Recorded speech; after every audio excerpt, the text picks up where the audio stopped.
பாதி இரவில் குட்டி பாப்பாக்கள் வீல்னு அழுதுண்டு மூச்சு அழுதுண்டே இருந்ததுன்னா நம்ம கவலைப்பட வேண்டாம். அதுக்கு என்ன ஆகும் அப்படின்னா தொப்பை வலி, அதாவது வயிற்று வலி தான் காரணமாக இருக்கும்.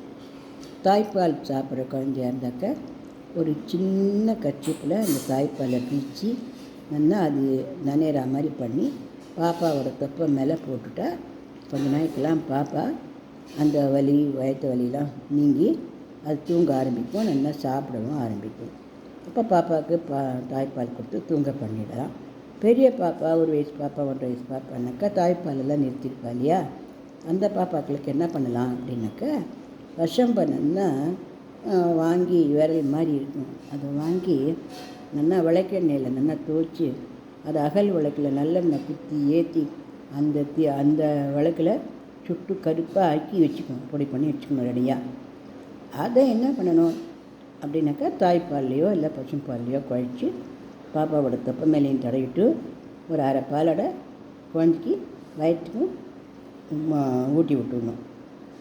அது சாப்பிட்டுட்டுனா குழந்தை கொஞ்ச நாள் கழிச்சு நல்லா தூங்கி போயிடும், வயிற்று வலியெல்லாம் நீங்கி தூங்கி எழுந்ததும் குழந்தைக்கு ஏதான சாப்பிட்றதுக்கு உணவு கொடுக்கணும்.